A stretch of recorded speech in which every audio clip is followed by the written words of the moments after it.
Hi, everyone. We'll get started in just a minute. Welcome.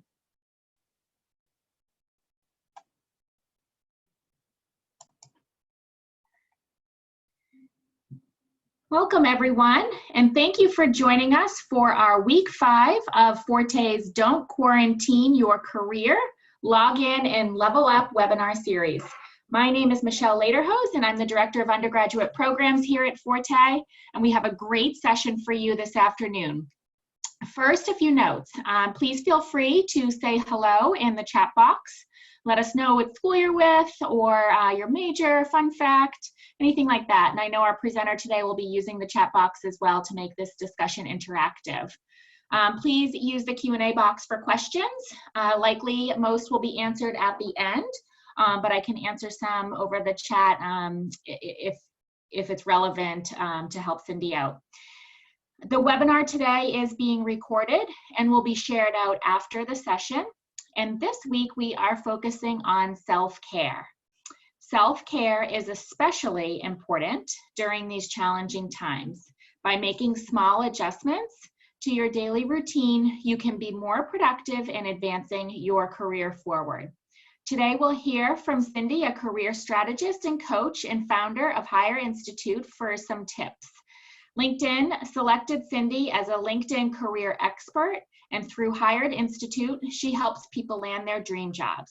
Cindy believes that everyone has the potential to pursue their ideal careers, but most don't know the steps to get there. She helps people navigate the complexities of the job market and overcome the hurdles holding them back from achieving career success.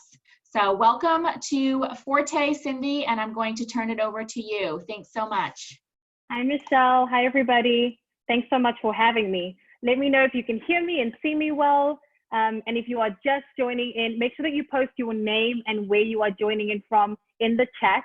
We want to know that you are here. I'd love to see where everybody is joining from. My name is Cindy Makita. I am joining from Miami, Florida. So it's too bad we're in quarantine because the weather is great today.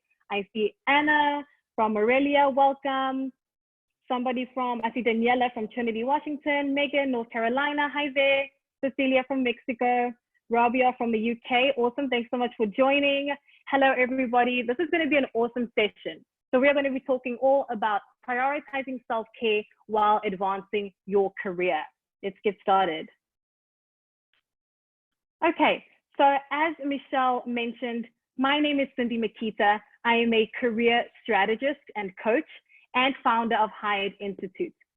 So in short, what I do is I help people land their dream jobs and accelerate to their next promotions. I am extremely passionate about helping career-driven professionals make progress in their careers and ultimately land their dream jobs because I believe that everybody does have the skills and the tools they need to land their ideal careers. Most just don't know the steps to get there, and that's where I come in. So today, I'm so excited to be here with you all. Thank you so much again, Michelle and Forté, for having me. It's going to be a great session. As Michelle had mentioned, we are talking all about prioritizing self-care while advancing your career.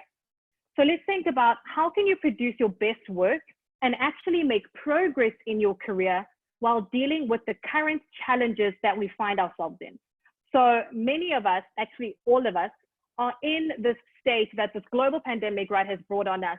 And it's a first for many, okay? A lot of us are finding ourselves in a very challenging situation. And I want to acknowledge that, right? So before we even start, I know and I understand that we are all kind of in this crazy situation that we find ourselves in and trying to navigate, and more, even more than that, trying to make progress in our career can be challenging. But in this session, we're actually going to discuss how can we make the most of the current situation that we find ourselves in, no matter how difficult it is, and actually make progress to advance our careers. So today we're going to be looking at two main points. The first is self-care in the midst of a pandemic and how you can actually leverage, the situation that we find ourselves in to actually take care of yourself and prioritize self-care. And in the second half of our section, we're going to look into creating your ideal work day. Okay, so if everybody is ready and with me, I want you to type yes in the chat. Give me a yes if you are with me. Give me a yes if you are ready for this session. Yes, yes, I got a yes from Isha, from Olivia, from Katerina, from Amy, Catherine, Madhu. Awesome. Okay, I think we are ready to get started. Okay, what is self-care? So I know that many of us hear this word thrown around, self-care this, self-care that. Is it just like a bath and massages and all these fancy things that we sometimes classify as self-care? What is self-care? I want to know from you. Type in the chat, what is your definition of self-care? When you think about self-care, what do you think about? I want to hear from you all. You know, what is your definition of self-care? Take a second, type it in the chat. Let us know how you define self-care.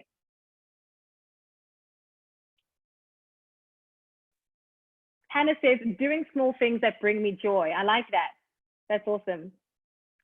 Okay, let's keep going. Give me some definitions. Well, how do you classify self-care? Feeling balanced in my day, Amanda says. Taking care of our personal needs, Olivia says. Daniela says, taking care of your mental health. Great. Amy says, making time for your physical and mental health. Taking time to reflect, Margaret says. Prioritizing health. Taking care of my must basic needs. Awesome. Okay, these are great responses. So we're kind of all thinking along the same viewpoint, which is great. It's good. Checking out on yourself. I like this. This is awesome. So when I think about self-care, I think of three main things. And let me actually say this even before we get into that. May is Mental Health Awareness Month.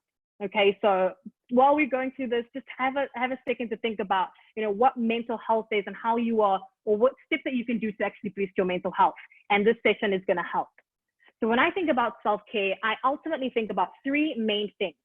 That is physical, mental, and emotional well-being. I'll say that again. It's physical, mental, and emotional well-being. It's taking care of yourself on all three of those levels. So let's delve a step deeper and actually define what each of those means. So we have physical, taking care of yourself physically, right? That physical well-being. So it has to do with your body. And I break it down into these three things: nutrition, sleep, and exercise. Nutrition, what are you putting into your body? The things that you put into your body that can help you produce the maximum output, right? That can help you be the most productive, that can help you feel the most energized. I know for me, when we're at home, I always have the temptation and the need to like blow through all of my snacks and all the things that taste good. And I know sometimes after that I crash, right? So when I'm thinking about my physical well-being, I need to think about what I'm putting into my body that's going to help me produce my best work, that's going to help me feel the most energized. The next one is sleep. Sleep is so important for our physical well-being, right? And actually taking time to get adequate sleep. And then exercise, right? Where, you know, a lot of us find ourselves quarantined at home, finding ways to actually incorporate exercise into our daily routines is essential because it boosts your metabolism, it boosts your energy levels, and it's great for your overall mental and physical health as well. So exercise could be like you wake up in the morning and you do a few stretches, or it could be that you go for a walk around the block. Or it could be that maybe you just find a little corner in your apartment or your home to get some exercise in. Just because we are in quarantine is not an excuse for us to put aside our physical well-being. It's about adjusting and adapting and finding ways for us to actually incorporate physical activity into our day-to-day routine. Then we have mental. When you think about mental well-being, right, this kind of goes with that mental health, it's about mindfulness. You know, being present in where we are today, evaluating your thoughts, and, you know, being okay with processing what are the thoughts that are coming into my mind during this difficult and uncertain time that we find ourselves in, and how do I process and evaluate those thoughts? Because not every thought that comes into my mind is good or is serving me. So learning how to actually process and evaluate the thoughts that come into my mind, to actually pick the ones that serve me and to let go of the ones that don't, prioritizing that mental health. And then self-reflection. I personally self-reflect once a week. So at the end of the week, you know, when I've gotten to Sunday or Saturday, I'll take some time to self-reflect. I'll take some time to think about, okay, how did my week go? What are some things that went great? What are some things that maybe didn't go as well? How can I pivot and adjust? All of these, taking time to process and be aware of my mental health is so, so, so crucial. And especially the thoughts that we allow into our minds. Are we allowing thoughts into our minds that are serving us or that are actually hindering us? The mental well-being is big for self-care. And then lastly, emotional or spiritual. So this one in particular, as we find ourselves in quarantine and we're dealing with our emotions and the difficulty that, that has come with us now being, having to navigate this completely different world, right, that none of us were prepared for, being able to embrace all of your emotions is key. Because your emotions are valid. What you're feeling is valid. Your frustration, maybe your anxiety, your worry about what's next, all of these emotions are valid. And allowing yourself to feel, to process those emotions the same way you process your thoughts, and actually embracing them is key to moving forward. So when you are thinking about your self-care, actually allowing yourself to feel and process emotions can actually help boost your emotional well-being. The next thing says loving yourself and being kind to yourself and allowing yourself to feel, allowing yourself to go through the motions. Because as I mentioned, it's a difficult time for all of us, right? And we're learning how to navigate and to grow through this. And then another form could be prayer or meditation, depending on what you prefer, and taking time to actually be in touch with something that's greater than yourself, be in touch with your mind and your body and your soul, and actually practicing some form of prayer and meditation can be very helpful for your emotional and spiritual well-being. Okay, let me know if we are all on the same page. We kind of went through three things, right? The well-being, when we're talking about self-care, we're looking at physical, mental, and emotional well-being. Type yes in the chat if you are with me so that we can move forward. Yes, I love people are commenting in the chat, taking care of my basic needs, taking care of my mind and my heart. Everybody is with me. This is great. Awesome. Now I want to look at kind of the contrast, what self-care is versus what self-care is not. As a career coach, I deal with a lot of people on a daily basis. And when I'm speaking to my clients, there are some things that come up and there are some misconceptions about self-care that I want to eradicate, okay? So self-care is empowering. Self-care is taking charge of your life and your time. Self-care is being kind to yourself. And I want to dwell on this one for a second. I remember I was an undergrad, actually no, I was in my first job out of college.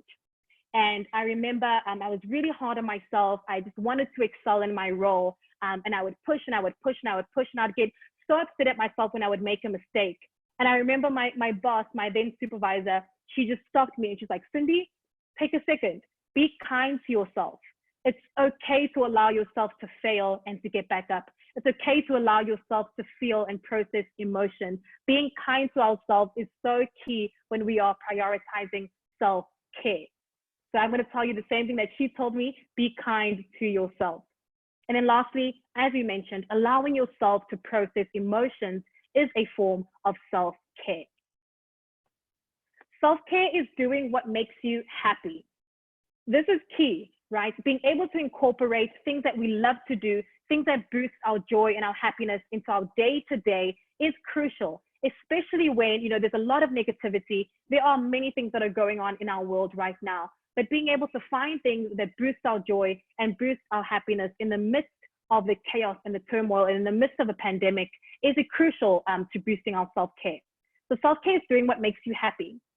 It's taking care of yourself first. And the key word here is first. You're not getting to the end of the week after a long week and then only taking some time to, to do something that's self-care related. You're actually taking self-care as a priority. Because let me tell you, when you actually take time to fill yourself up, to boost your mental, your spiritual, and your physical well-being, when you take time to prioritize yourself and fill up your cup, then you are actually able to pour out into the work that you're doing. Then you're able to pour out into your family and your friends. You're able to be that support. You're able to excel in your career. Only when you've poured into yourself first can you pour out into other things. So self-care is taking care of yourself first, okay? And then lastly, self-care is saying no. I don't know about all of you, but this is something that I struggle with sometimes. And I've been getting better with this, learning how to say no. Learning how to say no to things that do not serve me, learning how to say no to things that are gonna take away from my time or my self-care. Learning how to say no to things that are not going to boost my career advancement. And it's okay to say no, right? When something is not aligned with what you'd like to do, or it's not aligned with your self-care or your career advancement, or any one of your goals, it's okay to say no to preserve your space. Okay, so I'm learning how to get better at this, and I hope that this helps you all too as well. It's okay to say no. Self-care is saying no. Self-care is not. So let's look at the contrast. Self-care is not a luxury. So I've heard some people say that self-care is only for certain people. Self-care, it's not for everybody. Some of us don't have the luxury of, practicing self-care. And I very much disagree with that. Self-care is not a luxury. Each one of us can practice self-care in any form, right? Something that we can do for ourselves, even if it's by ourselves, where we don't have to spend money, where we don't have to do extravagant things, to actually prioritize our self-care, to actually prioritize our mental, our physical, and our emotional well-being. It could be that you take a walk, maybe for 15 minutes every day to clear your mind. That is self-care. Maybe it's 10 minutes of no screen time a day, just giving yourself a moment to process your emotions and your thoughts. That is self-care. So self-care does not mean that you have to necessarily spend money or anything like that. So it's not a luxury. Self-care is not a sometimes activity. It's not something that you do just on the weekends or, when you finally have vacation time. Self-care is not just like a summer activity. Self-care is a daily activity, things that you're doing to boost your mental, physical, and emotional well-being. And self-care is absolutely not selfish. This is an interesting fact that I found. So studies have shown that women who exercise regularly, eat right, get sufficient sleep, find satisfaction in their work and personal lives are less likely to suffer from depression, anxiety, and illnesses like heart disease. So this goes back to what I mentioned earlier. When you're actually able to fill up your cup first, when you're able to prioritize yourself first, your health, your well-being, then you're actually able to not only produce your best work, but also pour out into others. So it's definitely shown, and it's factual, that prioritizing your self-care and prioritizing yourself actually does have benefits on all levels. And another fact, burnout is real. How many of you can agree that burnout is real? When you are doing too much of something all the time and you don't give yourself an opportunity to step back and to actually practice self-care, burnout is real. Burnout is inevitable. Okay, so make sure that you are taking some time to prioritize yourself first. There's one thing that you take out of this, it's to fill up your cup first before you pour out into anything else. Okay. I love this quote. It says, an empty lantern provides no light. Self-care is the fuel that allows your light to shine brightly. This is a beautiful quote, and it rings so true when you are thinking about how do we prioritize self-care in our lives so that our light can actually shine brighter. Self-care is important to achieve overall career and life fulfillment. So you want to be fulfilled in your career, you want to be fulfilled in your life, you have to prioritize self-care as well, right? It's important on both levels, for both the personal and the career advancements as well. So now I want to transition into creating your ideal workday when working from home. And I want to say that when we're talking about a workday, it's not necessarily that, we have a full-time opportunity. For you, it could be that you are a student that's running student-run organizations from your home now, or that you are taking classes, or maybe your internship has transitioned to being a remote internship. Maybe it's that over the summer, you're not taking classes, but you do want to start building some skills and advancing your career. This applies to you, okay? So when we're thinking about creating our ideal workday, when working from home doesn't necessarily mean we have to be employed, right? It can mean, it could be based on your situation and where you find yourself in your career at this present moment, okay? So let's have a look. How do we actually create this ideal workday when you're working from home that allows us to prioritize self-care while making progress and advancing our careers? Some of the benefits of creating your ideal workday. Creating your ideal workday actually helps to produce discipline, because what you're going to find, as I go through these next steps, is that we're going to actually put together a system or a schedule to allow you to produce your best work and allow you to actually advance your career, even in the midst of a pandemic. So creating your ideal workday allows you to produce, actually produces your discipline, it improves your productivity, and it boosts overall work-life harmony.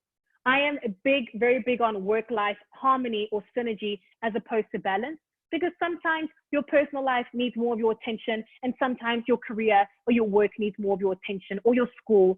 So being able to have a harmony between the both of those is essential. So let's actually look at how can we create this ideal workday that is going to serve both our work or school and serve our self-care or our personal life. Let's have a look at this. So number one, when you are creating this ideal workday, right, when you are actually creating this, you want to, first thing, most important thing is have a morning ritual. So I'm going to tell you what mine is. My morning ritual, and this is something that I've been doing, for the past year or two, that has actually helped me produce my best work. Okay, so what I do is I get up in the morning. The first thing I do is I grab my phone, I put on my headphones, and I don't log into social media. What I do is I put on a guided prayer meditation. Because the first thing I want in the morning is I want to have a clear mind. I want to be one spiritually, and I want my mind to be in the right place. So I put on a guided prayer meditation for 10 minutes. Then I get on my workout clothes. I do an at-home routine now because I cannot go to the gym. So I've adjusted. I do an at-home workout routine.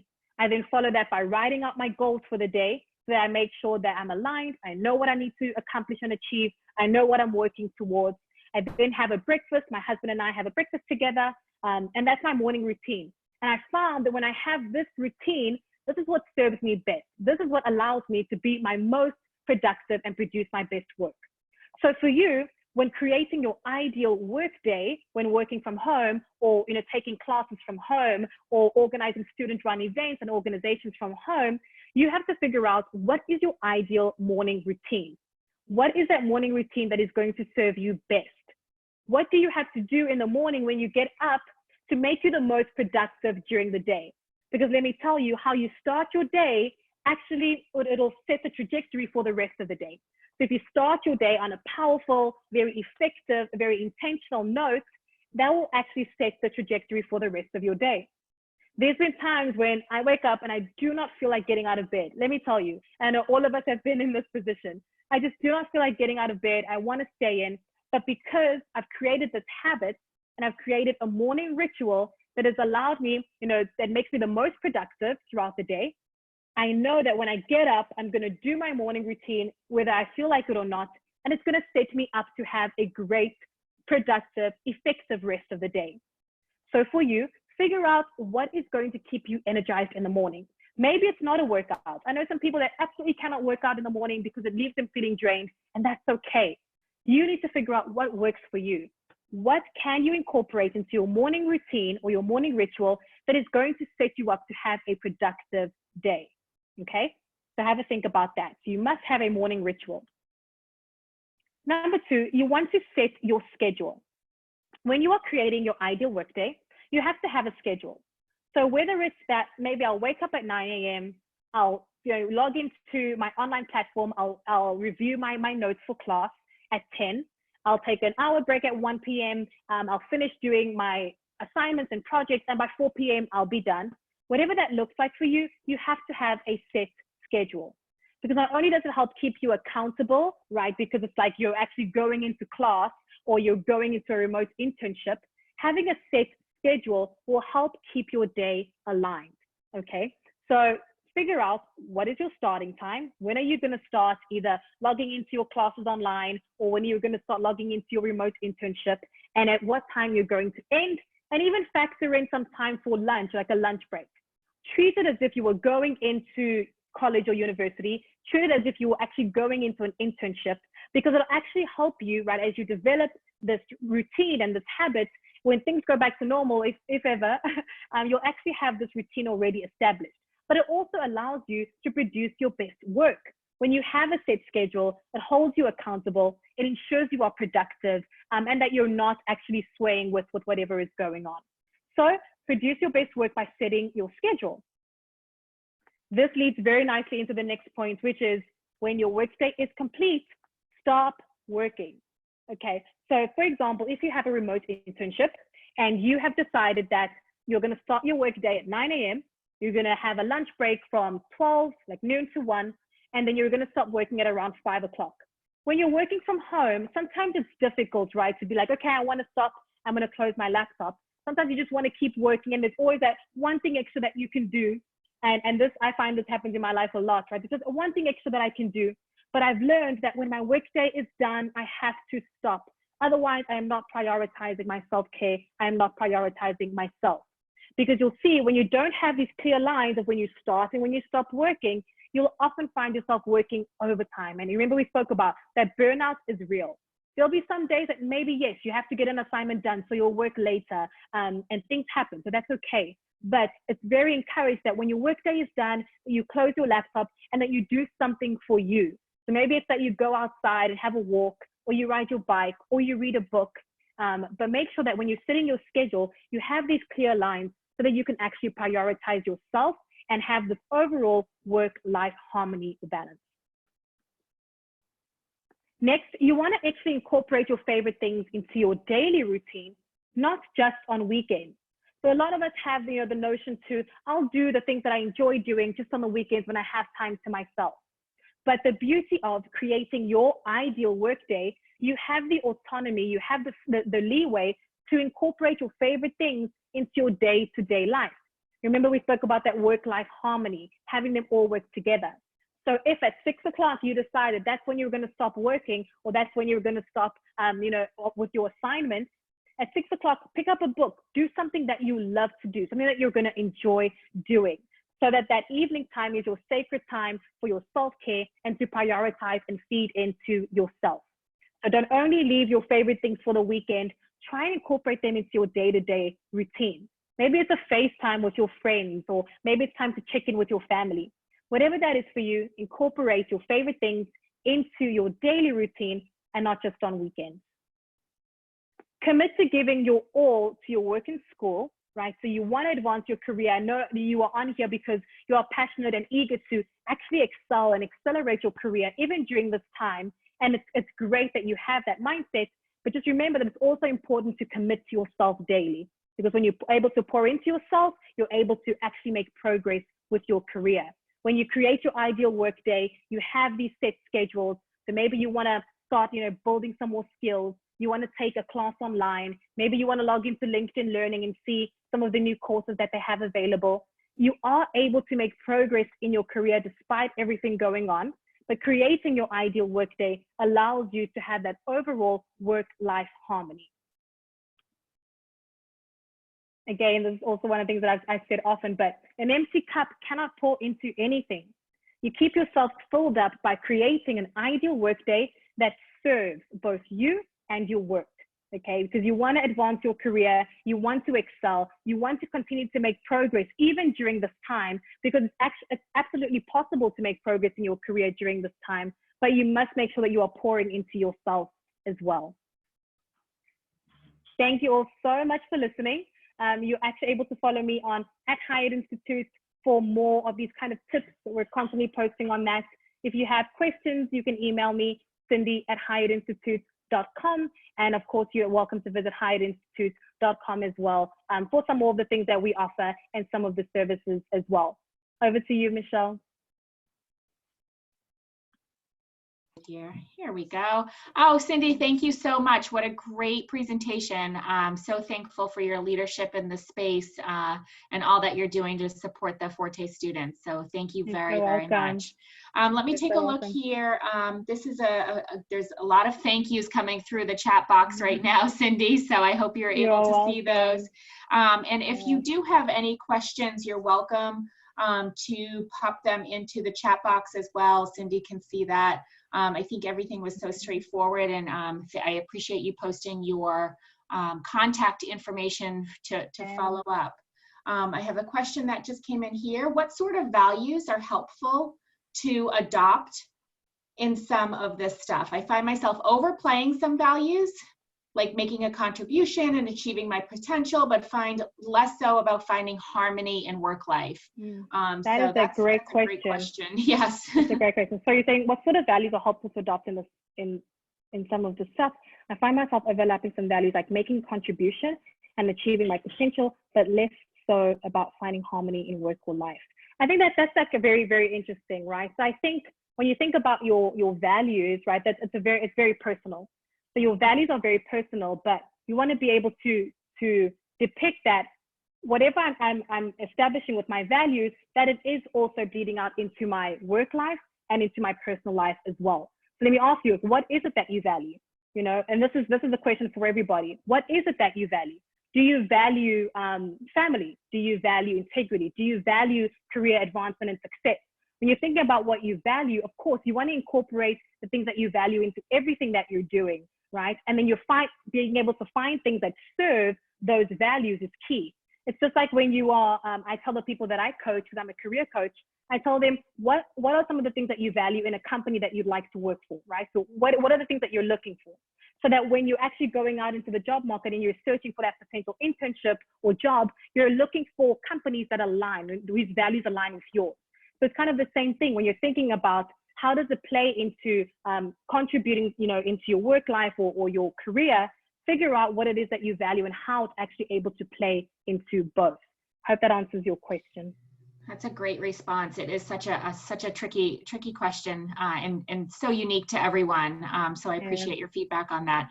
2 questions just came in. One is around a self-care nightly routine. Do you have one? Is there something that you could share?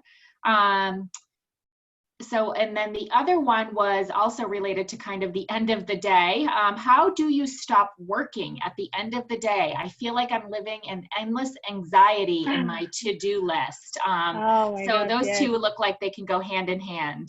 Yes. Okay, so my evening routine it's been adjusting a lot, especially since being in quarantine. So usually when we were not in quarantine, my husband and I would go out and take a walk at the end of the day, just get out of the house or get out of, you know, our workplace or, you know, the office. And now it's adjusted a little bit. So right now what I do is at a certain time, my husband and I do 7 p.m. So that's our end time. We close our laptops, we make sure that everything is put away, and we exercise. So we exercise together. And that's something that him and I are able to do together because it gives us the best sleep. And then we also read for 1 hour in the evening. So we'll stop with the devices because sometimes the screen time, you know, can hinder sleep. So we've noticed like what works best for us is that we'll do 1 hour of reading in the evening. We'll put away the screens, and that helps us get the best sleep. And it also helps us to actually just be together. So it really depends on what works best for you during nighttime routines and what's going to help you get the best sleep. Because remember, one of the things in the physical well-being is good sleep, right? So if for you, it's, you know, screen time is too much, and it's not giving you adequate sleep, try to think about what are things that I can do in the evening that's going to give me some great sleep. And remember, I also mentioned, be sure that it's something that you love to do, right? Incorporate things that get you excited or that make you happy on a day-to-day basis. And that could be at the end of the day. I hope that answers your question. And then the second question, Michelle, was around wrapping up at the end of the day with the endless to-do list. Yes. Oh my goodness, yes. I think this will really help you. This is something that one of my mentors told me, that there will always be more to do. There will always be more to do. As in, whether I stop my work at 6 or I stop it at 7, there will always be more to do. So I've noticed that just having that strict time of when I close my laptop, right, it's essential. Otherwise, there will always be more to do. That means I'll keep working for 8 or 9. There will always be more to do, especially when you're an ambitious, career-driven person, which I'm sure like that you are since you asked this question. There'll always be more to do. So being able to just prioritize yourself and knowing that by serving yourself first, you're actually able to produce your best work, can actually help you close that laptop at the end of the day. And it's not easy. Trust me, there's times when 7 o'clock comes and I want to keep working and I want to keep helping my clients, but I know that if I don't prioritize myself, I'm not able to produce my best work. That's great. That's a great response. And one thing that I find really helpful, especially now that everyone is home and it's much tighter quarters in my house than what I'm used to working from home and kind of managing my day. I make my little to-do list of the things, I check the things off that I was able to get to, and then I make my to-do list for the next day. So I feel like I'm able to really come back to my desk in the morning and hit the ground running and know escape a few things on paper works for me. So maybe that's something that you can make your list for the morning. Maybe that'll help you. There was a couple other questions that that came in here around conflicted on if I should wake up early. I work more at night and tend to waste just a few hours during the day, but sleeping in makes me feel like most of the day is gone. So how do you balance waking up? What time do you get up? Again, I think this is unique to everyone. Yes, it's definitely unique. I am a morning bird, so 5 a.m. is my wake up time. And so I'm up at 5, and it's, you know, the rest of the day, I do my best work in the morning. And just as between us, I go to sleep at 9 p.m. So I'm out at night. When other people are like, oh, they're night owls and they do their best work at night, and that is okay. Find what works for you. It's so essential, right? There's tons of experts that say, okay, if you wake up in the morning, you're able to produce your best work. But for some people, it's just not the case. I remember I used to be a personal trainer, and I have some clients that in the morning, they just absolutely cannot work out, and they, you know, I can't get them to do any kind of workout in the morning because that's just not their prime or optimal time to do a workout. Whereas at midday or at 6 p.m., they are the most active and enthusiastic, and they can work out during that time. So find what works best for you. Is it possible to become a morning person? Out of habit, yes, right? You could train your body to wake up at a certain time and have a routine that can train your body to, you know, to actually function better in the morning. So that is possible, but I always suggest like do what works best for you, right? So figure out when is the time of day that you have the most energy. You don't have to be like me and be a 5 a.m.er, but you know, what time of the day are you able to produce your best work? And sometimes it actually also depends, right? If, for example, you are doing a remote internship and your working hours are 9 to 6, it's difficult, right? You don't necessarily have the leeway of creating your own schedule in that sense. So there are some things that might create barriers for when you are able to work and things like that. But setting your schedule and finding what works best for you when you are able to produce your best work is key. But having that set schedule, actually creating that ideal work day can help you see and help you track, where am I, you know, where's my time going? Am I wasting time in the morning when maybe I could be reading, or maybe I could be doing something else, right? So try to figure out how to create that ideal work day that serves you best. That's great. That's great. I know, and it is unique for everyone, but I think it goes back to some of your key points that you mentioned around having that schedule. So it'll look differently for everyone, that's for sure. But having that schedule and knowing when you can be most productive at the task at hand is so important. So it looks like there's one more question in the chat here that we can wrap up with. Are there any apps that you use for self-care? And as a self-care expert, what are some quick self-care gifts you like to give to your friends and family? How thoughtful. That's great. Awesome. So self-care apps, I like Jour, so it's J-O-U-R, and it's a daily journal that you can put in and ask you a few questions on a day-to-day. It asks about your mood, how your day went. So this is very helpful. It's called J-O-U-R, Jour. So it's a daily journal, and it just helps you to be mindful of your emotions, how you were feeling that day, so that you can actually take time to process that. And then another one is Abide, and this is kind of a guided prayer meditation app if you're into that kind of thing. And then some quick self-care gifts you can give to your friends and family. I love books, and so if I'm giving a gift, I'd love to give somebody a book that I know that they will enjoy. It's not necessarily an educational book, but it could be just something that would make them happy or something that they would enjoy reading. Like a good read is always good. That's always my go-to, a book. That's great. Fantastic. Well, thank you so very much, Cindy. You were such a joy on this webinar today. Brought some great perspective and leadership and guidance, and just, you know, really emphasizing how important self-care is. And it looks differently to everyone, but at the end of the day, the bottom line is to take care of yourself during these trying times. So thank you very much. Thanks for everyone who is jumping on today. I hope you will continue the conversation and social media with Forté. As you know, this session was being recorded, and we will send it out to you all so you can share with your friends. And join us next week for another session of our webinar series where we get back to the Forté mission. So thank you again, Cindy, such a great thought leader in this space, and hope everyone has a great rest of your day. Thanks.